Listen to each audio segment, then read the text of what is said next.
All right, so we are going to get this started. And hello to everyone who is listening or watching on YouTube. Welcome to the Alchemist Inkwell, which is your spiritual podcast for grounded people.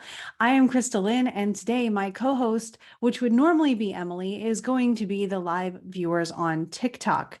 So it is great to be here. I'm actually going to be navigating the new features of live on TikTok, which I have not used before. So hello to everybody. So great to see you. I can see we have some people jumping on already. So the idea of this episode of this live is to get your questions that you have about astrology, about magic. I am a practitioner of a Christian folk magic called Braucherei, and I'm happy to share a little bit about that.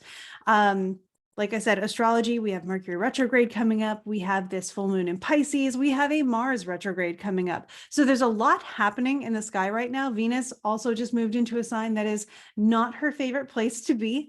So if you have any questions about that, I will try to answer as many astrology questions as possible, so that I can help you guys understand what the sky is doing, how that applies to you, and if some of the things that you see on social media are worth the hype or if they're just like a normal thing. So feel free to ask your questions. I will talk about those. I'm also going to talk a little bit about the upcoming astrological transits. And like I said, I can also handle questions about, hi Rena, I can also answer questions about folk magic, about healing techniques, and pretty much all of those spiritual fun things. Psychic mediumship, we can do that as well. So it is great to see you guys. I will be giving shout outs to those of you who are watching on YouTube or listening to this after the fact. Forgive me as I say hello to all these wonderful people. I had prepared myself to be a little bit more like professional than this, but I'm really happy to be able to share this with people. So for people who are looking for personal questions about astrology or about psychic stuff, that's not necessarily what we'll be doing on this particular live. That is a great question to use in a reading or something. Right now, we are doing just general Q&A. So if you're looking for advice and intuitive guidance, I would be happy to help you with a reading or something of that nature, or maybe on a future Q&A if that's something that you guys are interested in. Let me know. So one of the things we will dive into as people are joining, and thank you for everybody for being here. We will start by talking about, let's start with the elephant in the room, right? Hi, Agnes. I am so glad you're here. We're going to talk about Mercury retrograde because as we speak on, what is this, September 7th? I know the transits. I don't know what day it is. How weird is that? As we speak, it is September 7th and Mercury is already on the stationary degree. So that means that hello, Moon Maiden Jade. Nice to see you. That means that Mercury is at 8 degrees of Libra right now, and that is where Mercury is going to stay for the next few days, as on the 9th, Mercury will officially start moving, to our perspective, start moving backwards. So Mercury is currently stationing retrograde and will stay that way for a few weeks into the very beginning. I believe it's October 2nd of that, the 2nd of October, Mercury will station direct again. And then at the end of October, we look forward to Mars stationing retrograde in Mercury's sign of Gemini. So we can talk about that a little bit as well. One of the things that you want to look at if you are thinking about how does Mercury retrograde affect me, let's start general. Mercury retrograde affects everybody. All the planetary retrogrades affect everybody, but we can dive down deeper, even in this live, into how that will be kind of showing up for you. He will be direct the day your new job starts. Excellent. So starting Mercury direct with a new job, that's a pretty cool thing to have. That's another thing that we hear a lot about Mercury retrograde is, don't sell a house, don't make a big purchase. Those typical things of don't make big exchanges or start new things during a Mercury retrograde. There are multiple ways this can show up because life still happens. Sometimes you get a new job and this is the right time for the job to start. And there are other factors at play that could mean that it is going to be successful. It's just that social media is going to keep it super general because social media doesn't know your chart, but you know your chart. And so one of the things that you can think about is the things that are begun, especially during a Mercury retrograde, are actually things that can be renegotiated. I actually have a friend who started her job during a Mercury retrograde. And every time Mercury retrogrades, they renegotiate her contract, whether it's a raise or a redistribution of her effort. It's just something like that. The job is still there, but it gets to be shaken up and changed. So it is great to see you guys. Rena, I hope you have a fantastic time at that new job. Just making sure that we all understand that Mercury retrograde is not as gloom and doom as sometimes social media portrays it. Now, how to know if Mercury retrograde is going to be something that you really viscerally feel? There's a couple ways that we can dive into this. The first thing that everybody can check into with Mercury retrograde is, since it is in Libra, where is Libra in your chart? So when you pull up your big circle of a chart, you're going to look for Libra. And Libra is the scales. However, as a symbol, it kind of looks like a little mountain with a flat line beneath it. That is Libra in your chart. So I am so excited to have you guys here. Thank you so much. And when you find Libra in your chart, you will be able to say, okay, what house is that in? If you go towards the inner circle of your chart, you will see the numbers associated with it. So on the chart for the Pisces full moon that I have pulled up here, since it's a Virgo rising chart, Libra is in the second house because Libra comes right after Virgo. So you can see how that kind of works sequentially. For my own personal Scorpio rising chart, that will happen in the 12th house. So look at where this happens. You can do this in whichever system has worked best for you. It's a great question. Which house system should you use? This is something I just did a video a little while back. So probably a couple videos back on my page, I explain sort of why to choose a house system. I personally use whole sign. That is what was used in the Hellenistic period. That's when a lot of these things were tested and translated. So I really like how it feels closer to a source for me, but I know a lot of people that prefer different house systems. It really is something that you play around with and just decide which one represents what you're doing the best. And I am one of the astrologers that for different things, because of the way these techniques were developed, I might for astrological magic use, or even horary, I might use the Regiomontana system because that's what William Lilly was using when he was talking about all this stuff. So if that's what he was using, I'm using it until I can test it and feel like maybe a different house system works. But whole sign is my typical go-to. So whichever one you enjoy the most, go with that. You really can't go wrong because the sky's doing the same thing. It's just a matter of how we've decided to chunk it out into sections. So the sky still is there. And the house systems, they do change a little bit going from one to the other, which is why I like whole sign, because the entire sign will also be the entire section of your chart.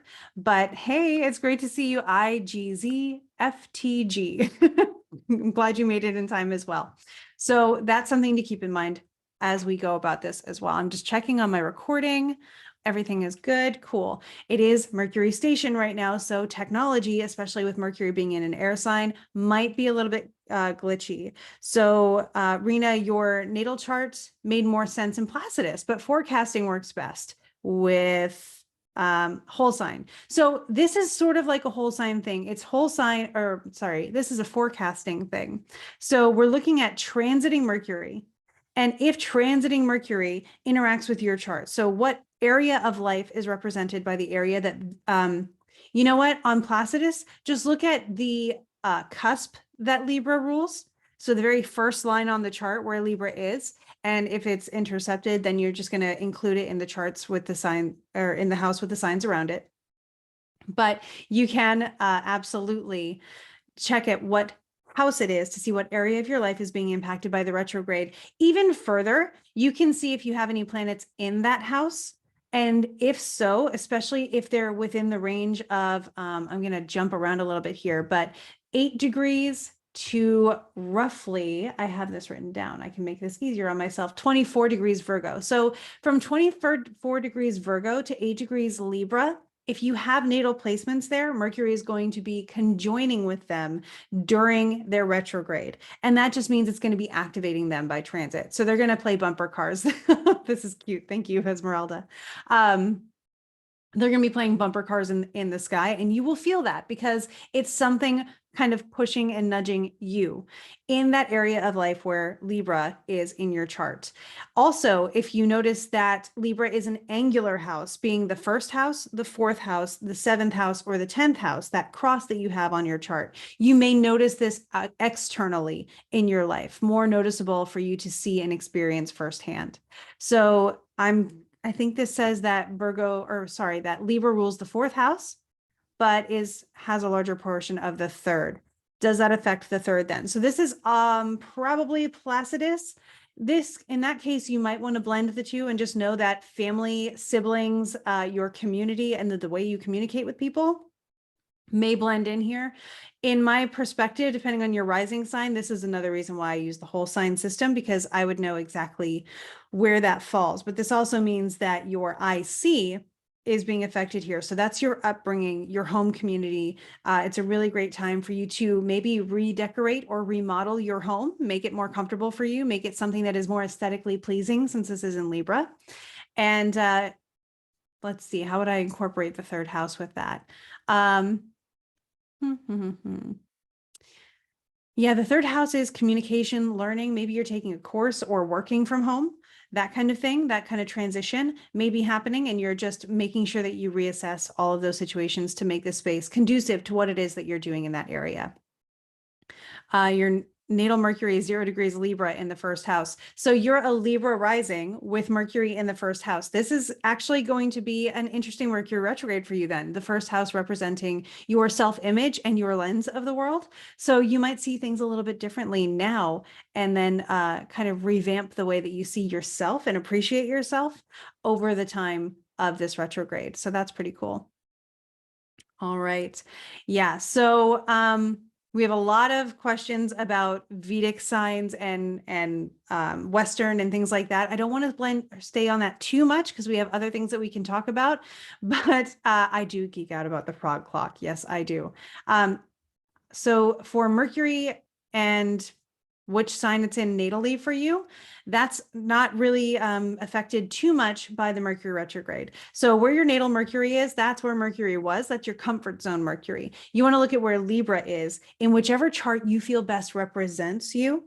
And again, for looking at the difference between Western and between they call it Western, but anyway, and Vedic astrology, I did actually read an excerpt from Demetra George's book that explains the difference between those two. I believe it's like 1 or 2 videos back. You'll see me holding up a brown book in the video, the little title screen. That's the one you want to watch to actually get that answer for Party Cakes by Ash. Party cakes. I love cakes. All right. And yes, Esmeralda, I want to see that clock really badly. What it does is it lets you know what sign the sun is in at the same time, which is just really cool. I actually have a watch face that will show me as well where the planets are. I don't know if you can see it. Boom. So that shows me where the planets are in relation to a heliocentric view. So the sun in the middle, but I geek out over that as well. So I heard yesterday someone say that if we don't have any signs in a specific house, we naturally go out and fill that bucket. I think you might be saying if you don't have any planets in a specific house, because every house does have a sign in it, even if it's intercepted. So what you would do is that, I think what they're referring to is synastry. You naturally go out, and people who have placements in that area might click with you, and really you might draw from them and really complement each other because you have sort of the outlet for the plug, and they have, you know, that kind of synastry with you as well. Emily, my typical co-host on the Alchemist Inkwell, she and I have excellent synastry. My partner and I have excellent synastry. Where I am lacking, they fill that void. So we work really well together because we start helping each other to create a whole where we have, let's just say, halves for the sake of clarity. I hope that makes sense. But yeah, it sounds like you were hearing, yeah, like puzzle pieces. Perfect. It sounds like you were hearing about synastry and the way that you go and kind of meet people who fit you, especially when you're moving in alignment with who you are, because the chart reflects you. You do not have to validate the chart. That's kind of how it works. Even if you didn't know the chart existed, you would still be living it out. So that chart has no power over you. It's just a nice little mirror to help you kind of create a roadmap for how you want to navigate life more consciously. And that's how I like to think about astrology. So we've talked a little bit about Mercury retrograde going from 8 degrees Libra all the way back to 24 degrees Virgo. That pre-shadow started on August 21st. So you may notice things that came up for you around August 21st until September 9th, when Mercury officially begins to retrograde. Those are the themes that may come back to be revisited during the retrograde itself.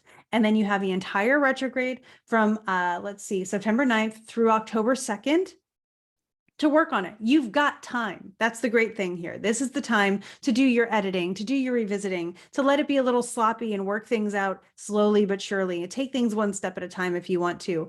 And then from October 2nd to October 16th, you will fine tune them. It's kind of like trimming the tree.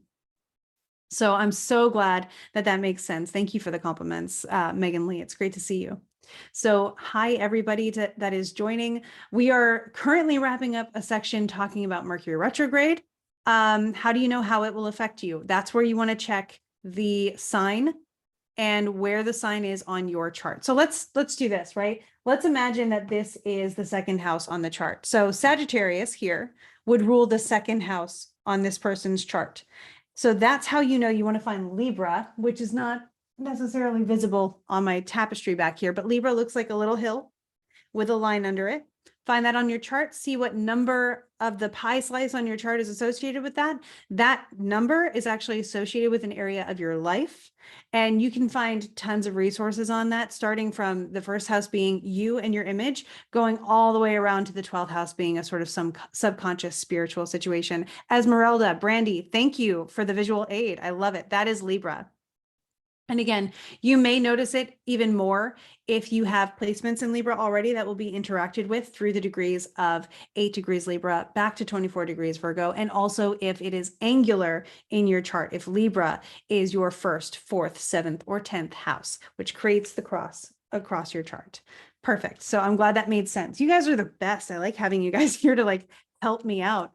So thinking about that, again, that's official on the 9th, but Mercury is already stationary. Mercury is on the 8th degree of Libra and is going to hang out there for a while through actually, he will still be there on Saturday on the 10th, when we come into this Pisces full moon.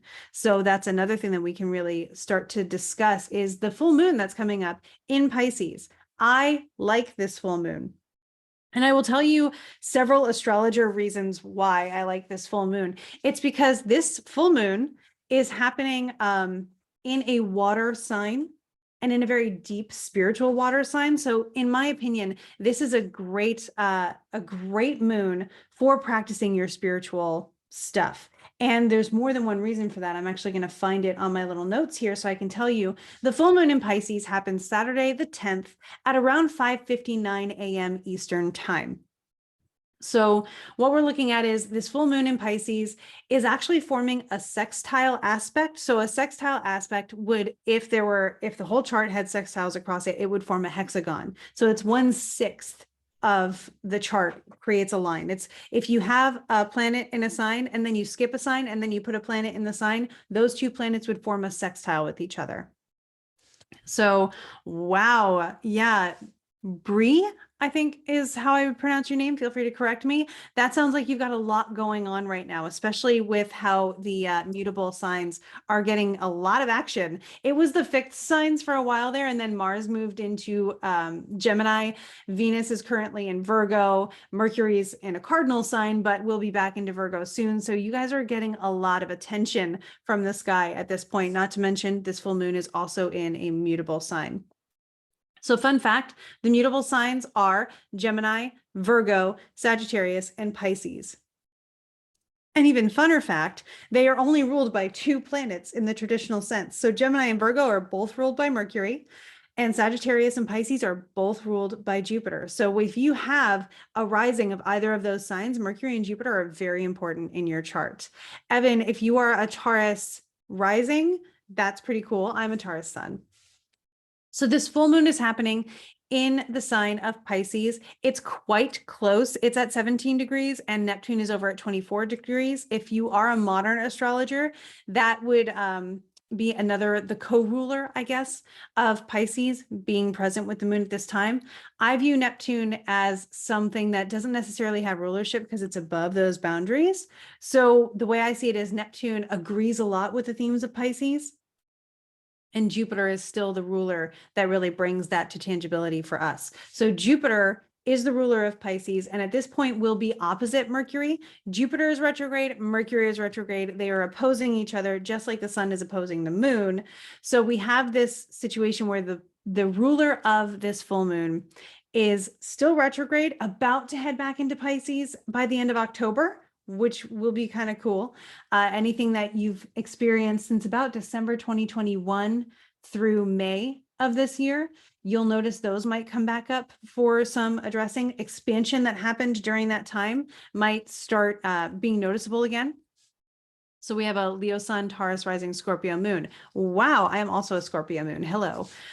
So that is the sort of placements surrounding this moon. What that means is that we are having deep change with that Uranus interaction to our sort of spiritual horizon. It's a moon that is happening in a Jupiter-ruled spiritual sign, with Uranus coming in to shake things up, to change things, to create an opportunity to pivot and to make that tangible. Uranus is in Taurus. So we have a connection between the totally fluid and intangible of Pisces and the structured kind of deconstructing energy of Uranus being in Taurus.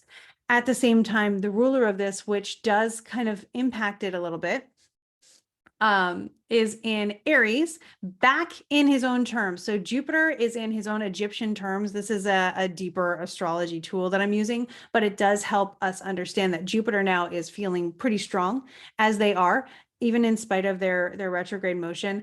And even at this point, Mercury is also in their own terms in Libra. So they are feeling pretty strong, even though maybe a little queasy from the retrograde. So we've got this interaction going on that creates this revisiting of relationships and deciding what's fair, deciding what our ideals are and how our beliefs reflect those ideals, and then taking it further into how our actions and our daily habits and our daily resources that we keep ourselves comfortable with actually reflect who we are, what means something to us. Are we walking our talk? And do we know why we're saying what we're saying when it comes to our talk? Which is why the affirmation I've come up with for this moon is, I know why I am.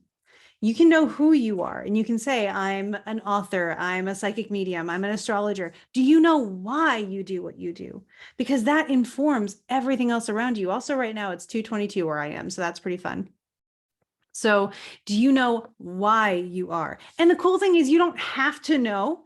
If my recommendation is throughout the day, especially around the full moon, starting now even, is to just, when you catch yourself thinking something, be like, I wonder why I think that. And it'll come back to an affirmative statement of a because this. And thank you for the roses. That's so nice.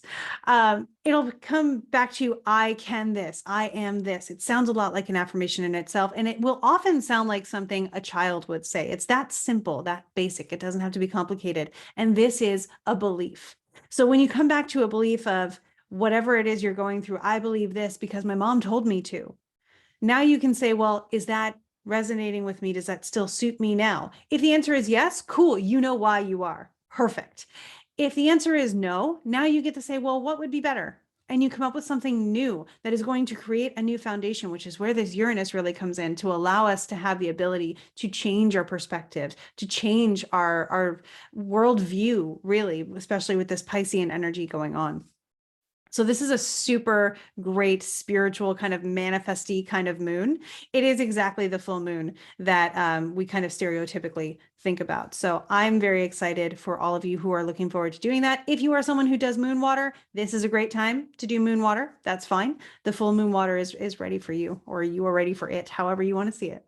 So yeah, it's a nice one. And also keep in mind that while we're always talking about action-oriented things, Pisces is the subconscious depths. So meditation is really great. Taking a salt bath is really great. Lighting some candles and just throwing on some music and making yourself feel comfy is really great. This full moon is actually going to be taking place on the 10th of September at around like 6 a.m. Eastern time. But just know that even after that, for a full like 45 degrees, it's still considered a full moon.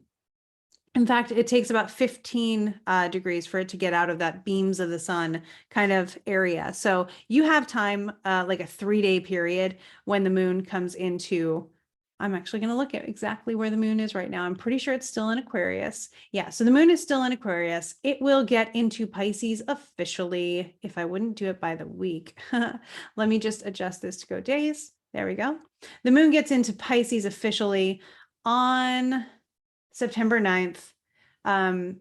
So yeah, anytime between, let's say, late night September 8th into, it doesn't get out of Pisces until Sunday. So Sunday afternoon, you have all that time while the moon is still in that sign to focus on it. But even so, the natural flow, as the moon does, is going to help you make sure you won't miss it. You don't have to worry about missing it. There's nothing to miss. The boundaries are very vague on this. It's Pisces. Pisces blurs the lines. So if it feels right, you're still going to be okay. Definitely think that, especially in this case, that applies. So I hope that was helpful. I'm glad that that clarified on that one. Let's see, anything else fun about this moon that I want to bring up? And if not, I think we can maybe go into talking a little bit about Mars retrograde, because you are going to start hearing about this, especially on social media. Mars does this about every 2 years or so. We get a retrograde. You're getting a new mattress for the full moon. That is a great idea because not only because it's a full moon, but because Pisces is dreams and sleep and that Morpheus kind of energy. Did anybody here watch The Sandman? Because I really loved that. I thought it was really good. So a new mattress where you can create a space that is conducive to dreams is a fantastic idea. And in fact, great inspiration. If you're someone who is looking to have more conscious awareness of your dreams, dream journaling is a great idea for this moon. Over the next few nights, pay attention to what your dreams are bringing up for you, because they may give you some revelations that you can apply to your life. So thank you, Allie, for bringing that up and making that excellent point with us. And yeah, that was a great thing. I just want to make sure I didn't lose my train of thought here too much. Cool. So yeah, Mars. We all love Mars, right? So Mars officially entered the pre-shadow phase of his retrograde. You can ask to remember your dreams and see if that helps, or first thing in the morning, kind of look into what did I dream about, or let it come to you naturally. But that's something that I think, especially during this moon, is a possibility. Mars doesn't officially go retrograde until later, but Mars did go into pre-shadow around, I think it was 2 days or so ago. And what that means is it has entered the range of degrees that it will recover when it goes retrograde from October 30th until, I believe, January 23rd. That is how long Mars will be retrograde. And that means that Mars is going to spend an awful lot of time in Gemini. So if you have a prominent Gemini in your chart, and even if you don't have a prominent Gemini in your chart, like mine is no placements in Gemini aside from Lot of Fortune. It's not an angular house, but boy, am I noticing the area of life that it does bring up in my life. So you're probably noticing it already. Let's think about Mars. Mars is fire. Mars is hot. Mars is dry. Hey, Aspen, I know your placements. So Gemini is your descendant. So for example, Gemini rising and Gemini descendant. Let's do this because it's angular. You're probably feeling this already. Gemini risings, you're probably noticing that you're maybe getting a little irritable or getting some new ideas that are really sparking some inspiration. Quick, fiery, hot, short period of time, highly intuitive too. Nobody gives Mars and Aries the credit that they deserve for how intuitive they are. It's instinctual, right? So if you're thinking that things are kind of coming up and moving really quickly in your area of the first house, which is yourself, how you navigate the world, how you see yourself, if you're suddenly like, I need to dye my hair and chop it off, that kind of thing might be showing up for you. When it comes to the descendant, though, on the opposite side, if the ascendant is you, the descendant is the other. That is why it is often called the house of marriage and partnerships, because it has to deal with the other person, that partnership energy. This doesn't always have to be a marriage partnership. Sometimes it's a lawyer. Sometimes it's a client if you work with clients, or a coach or a therapist, that person who reflects back to you, that person that you are engaging with. So if you have Mars currently transiting Gemini on your descendant, you may notice your partner or people that you work closely with, business partners even, are kind of going through stuff right now. And so you may be supporting them in that. You may be finding new partners. You may be like going through a situation where there's some kind of tension between you and a partner of some capacity, even a really close friend, that kind of stuff you may notice. So remembering that Mars is, in the most stereotypical sense, the god of war, right? Also the Avenger, the superhero, right? Like your Captain America, Iron Man kind of energy. When Mars is feeling good, Mars is a hero. When Mars is feeling like they want to start some stuff, they can be the god of war. So that is one way to really look at both sides of that martial coin. And if you think about words that have mar in it, martial arts, those kinds of things will also be kind of governed by the themes and the energies of Mars. So looking at Mars going retrograde, now you're going to see in the area of life that is ruled by Gemini in your chart, where Mars is currently transiting, things will be coming up. So again, if this is your first house, yes, or your descendant, it's the seventh house, but it's exactly opposite of the ascendant. So if you see an AC or an AS in your chart, it'll have a degree on it. Like the example chart I have pulled up is 10 degrees Virgo. Then the descendant is going to be exactly opposite in Pisces, also at 10 degrees. It's a really just a pole. What it actually is, this is fun. What it actually is, the ascendant and descendant line in your chart is the horizon. The ascendant is the eastern horizon. It is the sunrise point from the moment you were born. Even if the sun was higher in the sky, the eastern horizon was at your ascendant. And so, of course, the sunset point, the western horizon, was exactly opposite at the descendant. So that's how we know that kind of what those two are. And they are how we base the entire chart off of. We also include the midheaven and the IC. The midheaven is what was exactly above you. And so kind of at that noon culminating point, a little bit of like how to navigate your chart 101 there.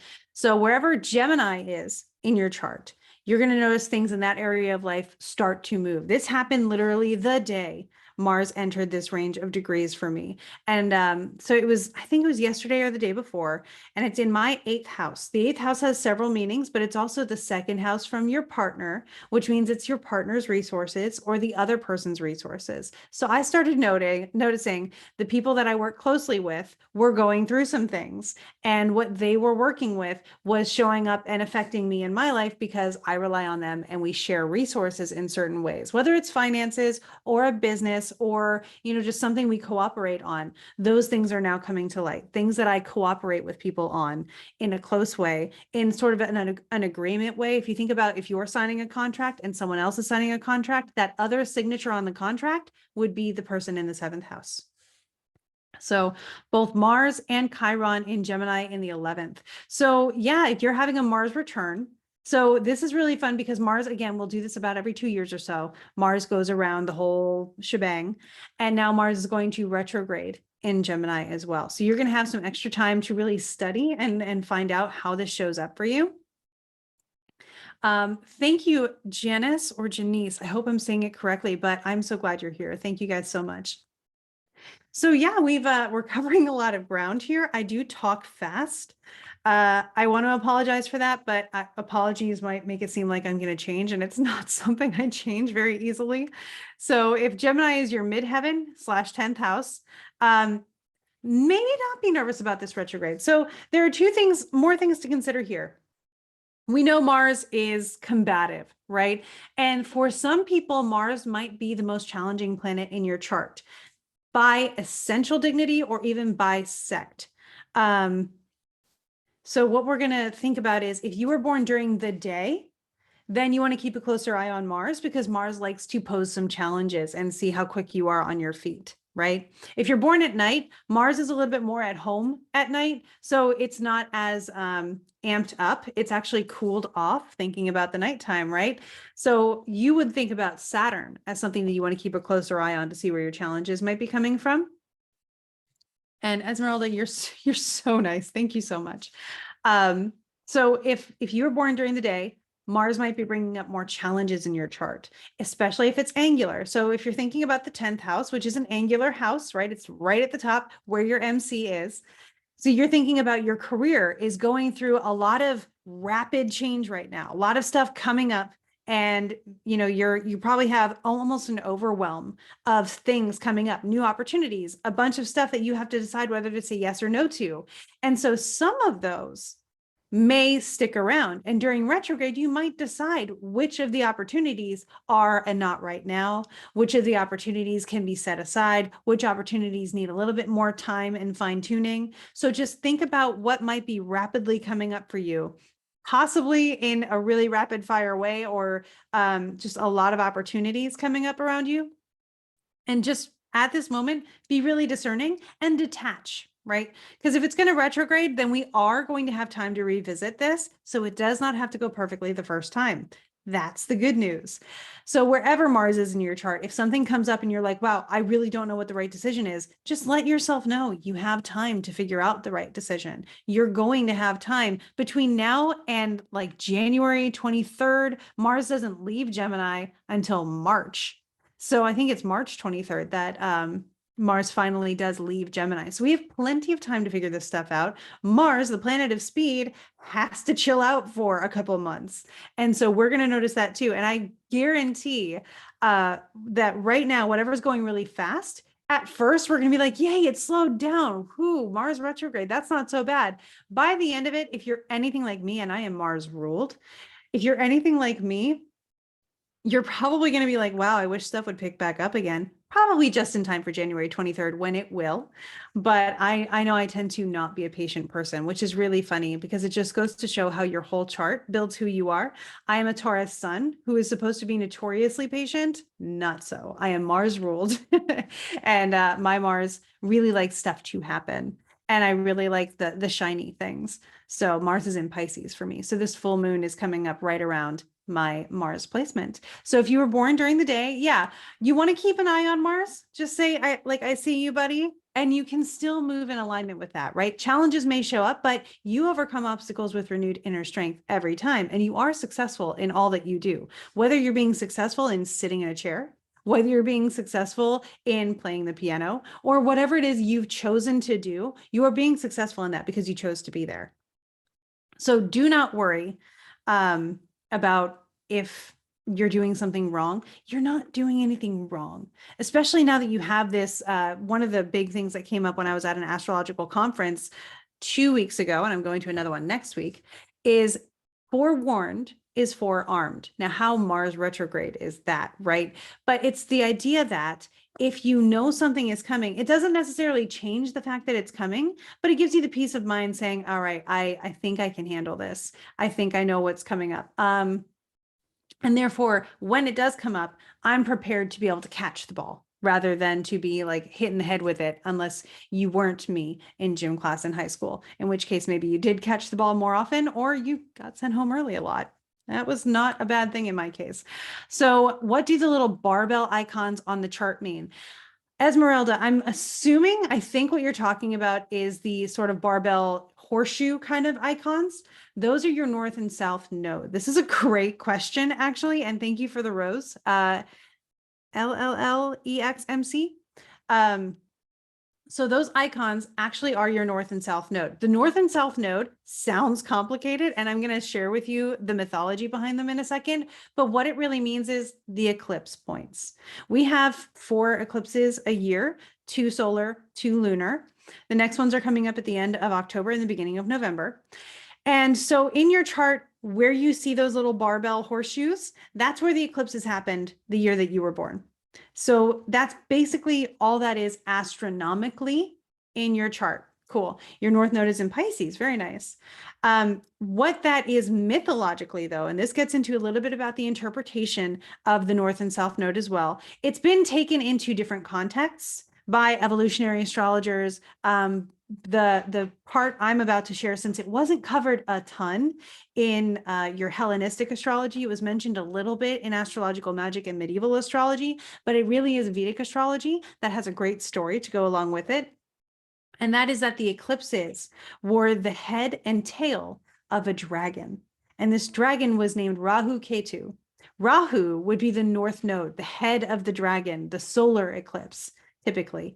And that is the devouring. It's the mouth with no stomach. So it's just insatiable. And so in the interpretation is that's in evolutionary astrology, they'll say that the north node is your life purpose. It's where you're headed. But you can also think about it as what you're taking in this life, what you are going towards and what you are drawn towards and what you just absorb so much of. So you take all of this in almost insatiably. And that is something that you would naturally be drawn towards. So you can see how they kind of work together. Conversely, you would have the south node, which if you're not seeing the south node on your chart, it is exactly opposite of the north node, just like the AC, DC. And so what you're thinking about there is that's the tail of the dragon, which is a nice way of saying the bottom side of the dragon. So it is the thing that expels from or purges. And so in your life, you might notice that wherever the south node is, you don't have as much focus. You've had a lot of that in your life and you're propelled towards gaining more of the other thing. In evolutionary astrology, some people will say that this is what you've mastered in past lives. And so you're good at that already. You're drawn towards and propelled towards getting good at the north node thing. I think both are perfectly valid, especially for what we've got to work with. Personally, I like to say that you have an intense focus in this area of your life, and you tend to be a little bit more minimalist in the south node area. So intense focus in the north node area and a little bit more minimalist in the south node area. So that's how that might look for you.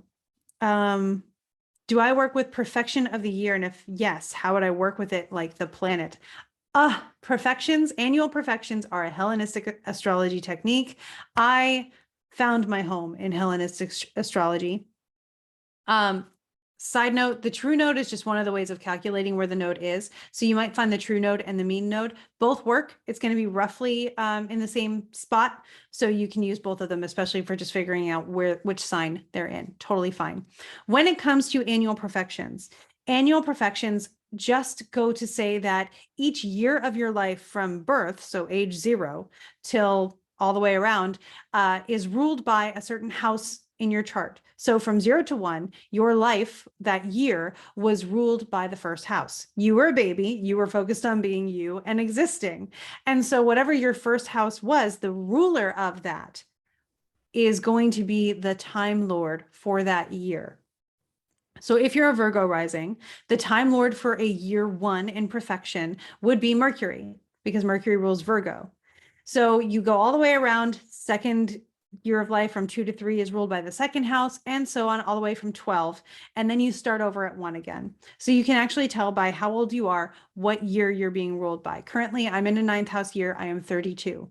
And that will be the same for everybody because we all have years. So you want to pay special attention to what the planet of your year is up to that year. For example, if you have Mars ruling your year, this is an interesting time because Mars is your time lord. So when Mars goes retrograde, you're going to feel that because Mars is kind of like your patron planet of the year. You guys are building a relationship this year. You can go into things like planetary charity with that planet just to build your relationship with them. That's something to really look into. So Rahu can absorb too much of the inner qualities of the K if the K2 aren't balanced. Hang on a second. I want to look at this a little bit more closely. Yeah, so like I said, Rahu is insatiable. And so you have one taking things in and one kind of putting things out. But the trick is there really isn't anything that represents the stomach in the middle. So finding that balance, because those two are kind of extremes of each other, is something to think about and to consider. I know in medieval astrology and astrological magic, which is where I've worked with these the most, they are both considered kind of malefic, which is like, just don't mess with them. If they're conjoined the moon or something, that's especially if the sun's involved, that's an eclipse. You don't want to do stuff with that anyway. But these two are so kind of above the way that we work, that you want to leave them alone and you don't want to try to draw them into your kind of meddling with the stars or with the energies, because they're doing their thing and they're anchor points. So excellent point for the Sun, Moon, Stars Oracle. Awesome. Thank you. All right. So Rena currently started Saturn perfection year in the 4th house. So happy recent birthday then, because your perfection years do go from one solar return to the next solar return, and you can break them down by months too. So a Saturn perfection year in the 4th house, is that Capricorn by any chance? Because that means that Saturn is your time lord for this year and next year, seeing as Saturn rules Capricorn and Aquarius in the traditional sense. And as this is a Hellenistic technique, we would consider Saturn to be the time lord for next year as well. So you might go through a lot of changes in your home. Maybe you renovate the house, maybe you move, any kind of situation like that. Saturn being there, it's less likely that it's a moving thing. It's more likely that it's like cleaning out the house and decorating maybe in a more minimalist style. Yeah, awesome. I feel you. Saturn is the malefic in my chart. I was born at night. So it is one of those things where it's like, yeah, that's a thing. You know, it's one of those times where we go a little bit more minimalist. We get a little bit more stingy. You're moving on the 16th of September. Okay. So that means that if you're coming into a Capricorn, you're coming out of a Jupiter year and going into 2 Saturn years. Yeah. So you determine your time lord of the year based on the year that you're entering into. So if I am 32, I'm actually living my 33rd year, if that makes sense. So you want to look at that and then see what sign rules that. There's a really great, if you Google annual perfection chart, I know Chris Brennan did an awesome image that will show you that. You can go to astro-seek.com and it will be among the traditional astrology techniques in the first menu dropdown that you can look at that there. And they do such a great job with that website. I highly recommend it. And then you'll be able to see the ruler of the sign that is perfected for you is your time lord of the year. So just keep an eye on them as they move around throughout the year. See what they're up to. Like I said, if Mars is doing one of his twice, or well, how do you say that? Every 2 years retrogrades, then it's especially dynamic. It's especially got different movement and unconventionality to it. So that's something to keep in mind as well. Do I do webinars to teach about astrology? Not currently, but I'm open to it. I'm interested in knowing what you guys want to learn about, because as you can see, I can talk about this for a very long time and just keep going. So are there more unknown planets that affect our charts too? Ooh, this is a great question. So now I'm going to get into a little bit about the personal planets versus the social planets versus the transpersonal planets. And this will answer your question, I promise you. So we have the luminaries, first of all, which is the sun and the moon. They work very closely with us. The sun is a 24-hour turnaround. The moon is always up there moving too. The moon can move like 13 degrees in a single day. It's the fastest moving body that we work with. Then you have Mercury and Venus and Mars. Those are more personal planets because they move faster. So we feel them more on a day-to-day basis as they move and change signs and change phases and interact with each other and all the other planets. Then stuff starts slowing down. So you get to Jupiter, who's way far out there. And since Jupiter takes about a year to go through an entire sign, you don't feel that day to day unless it's interacting with your chart in a certain way, right? Unless it's really activating a part of your chart.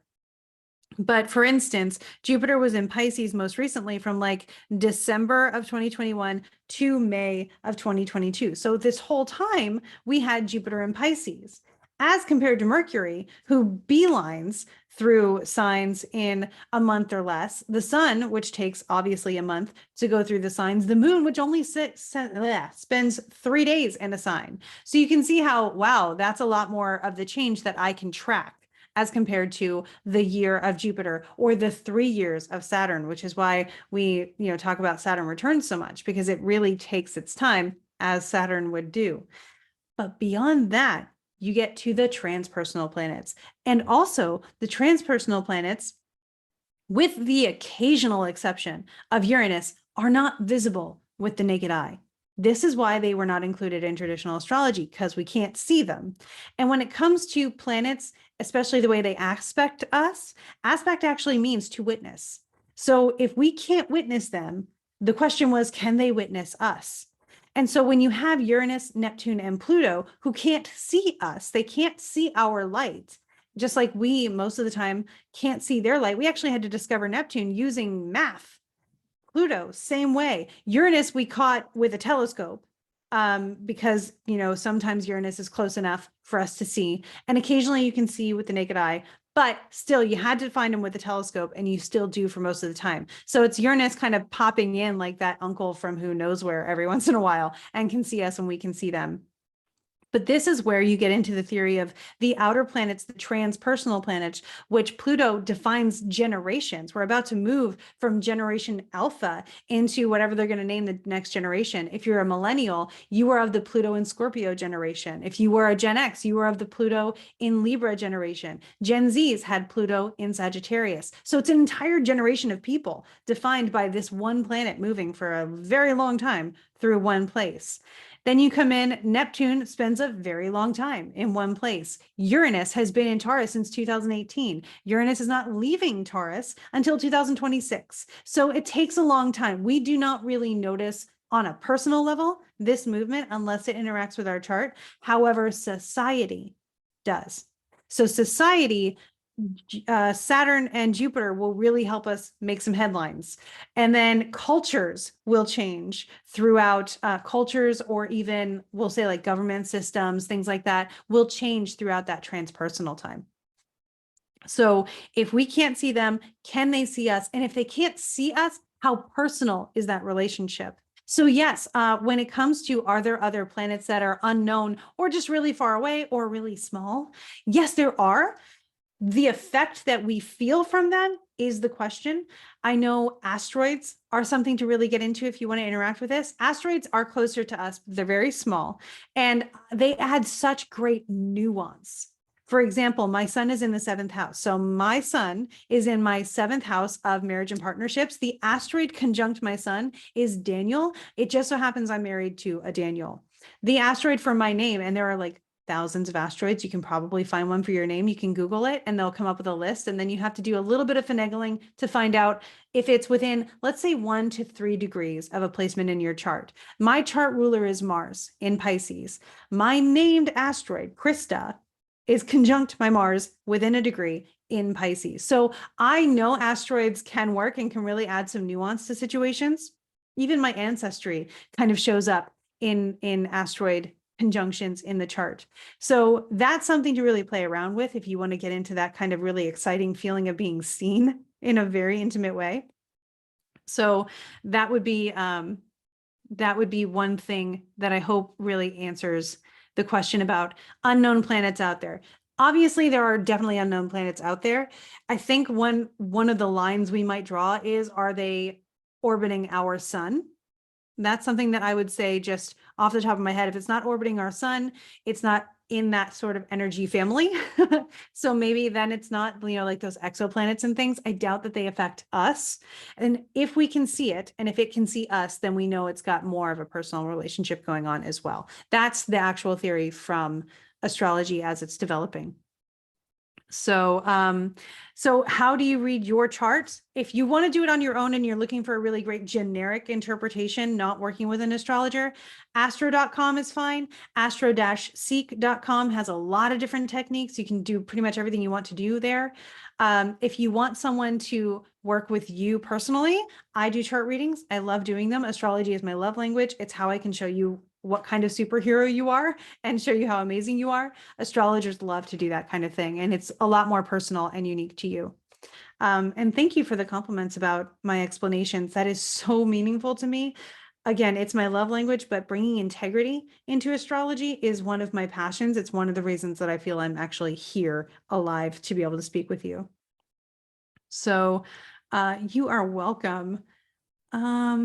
Okay, so Adele, Jupiter may be prominent in your chart. You might want to look at where Jupiter is in your chart and see what houses it rules, that kind of thing. Especially if you're a Sagittarius or a Pisces rising, you might be definitely right. Jupiter would be very influential.